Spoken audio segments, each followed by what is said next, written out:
আমরা যদি কেউ ফাজলামি করে কাউকে কবুল বলি তাহলে কি বিয়ে হয়ে যাবে? স্কুল কলেজে ছেলেফেলেরা অনেক সময় দুষ্টামি করে কাজ করেন। দেখুন, সালাতুন জিদ্দুহুন্না জিদ্দুন ওয়া হাজলুহুন্না জিদ্দুন। নবী সাল্লাল্লাহু আলাইহি ওয়াসাল্লাম বলেছেন তিনটা কাজ হাসতে হাসতে করলে যা হবে সিরিয়াসলি করলেও তা হবে। এর ভিতরে একটা হলো বিয়ে। যদি দুইজন সাক্ষীর উপস্থিতিতে, অ্যাডাল্ট দুজন সাক্ষীর উপস্থিতিতে এই কাম করে থাকেন, উভয়ে হাসাহাসি করেছেন, আর নিজেরা শিশু না হন, আপনারাও অ্যাডাল্ট হন, তাহলে হানাফি মাযহাবের মাসআলা অনুযায়ী বিয়ে হয়ে যাবে। বলবেন হুজুর মোহরটা ঠিক কই নাই। মোহর অটোমেটিক সেট হয়ে যাবে, কিন্তু বিয়ে হয়ে যাবে। খুব জটিল। এখন অনেক সময় আমরা ফাজলামি করি।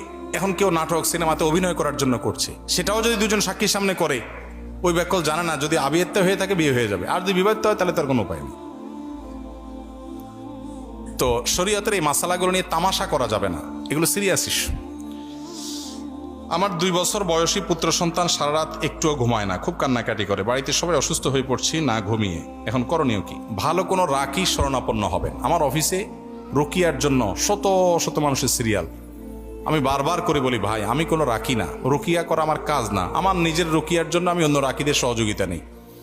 আপনি সোশ্যাল মিডিয়াতে রুকিয়া সাপোর্ট গ্রুপ সার্চ করলে অনেক গ্রুপ, অনেক লোক পাবেন যারা ভালো ভালো রুকিয়া করেন, কোরআন হাদিস থেকে রুকিয়া করেন, কোনো শিরকি কাজ ভুয়া কাজ করেন না। জাস্ট এইটুকু নিশ্চিত হয়ে যে কোনো রাকির শরণাপন্ন হবেন।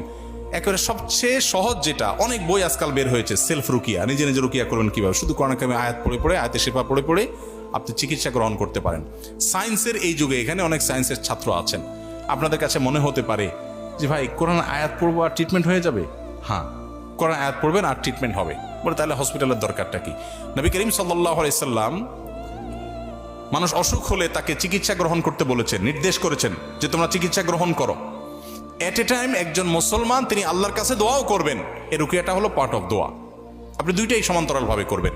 এবং বিশেষ করে এই যে রোগীর কথা বললেন, বাচ্চা কাঁদে অস্বাভাবিক, এটার জন্য যদি আপনি মিরাকল দেখতে চান, আপনি সুন্নাহসম্মত রুকিয়াতে আপনি যান। আমি আপনাকে আল্লাহর উপর ভরসা করে বলতে পারি আপনি আল্লাহর কুদরত দেখতে পাবেন। আমার জীবনে বহুবার দেখার সুযোগ হয়েছে যে কোরআনে কারিম কিভাবে মিরাকলের মতো কাজ করে। এজন্য বাচ্চারা অস্বাভাবিক কান্নাকাটি করছে, অস্বাভাবিক কিছু করছে, মনে হচ্ছে যেটা মেডিকেল সায়েন্স রিলেটেড কিছু না, অস্বাভাবিক, তাহলে বুঝতে হবে যেটা রুকিয়া রিলেটেড ইস্যু। আপনি কোরআন তেলাওয়াত শুরু করে দেন। সূরা বাকারা হলো কমন রুকিয়া। নবী সাল্লাল্লাহু আলাইহি সাল্লাম বলেছেন সূরা বাকারা, এইটার তেলাওয়াত যদি আপনি কোনো ভাষায় করেন, তাহলে সে ভাষায় এই যে জাদু বা এই জাতীয় সমস্যা যদি থাকে, আল্লাহ তাআলা এটা থেকে মুক্ত করবেন এবং শয়তান ওখানে থাকতে পারেন। এই জন্য সূরা বাকারা তেলাওয়াত করবেন। তেলাওয়াত করতে পারেন না, অডিও চালাই দিবেন, এটা শুনবেন মনোযোগ দিয়ে, ইনশাআল্লাহ দেখবেন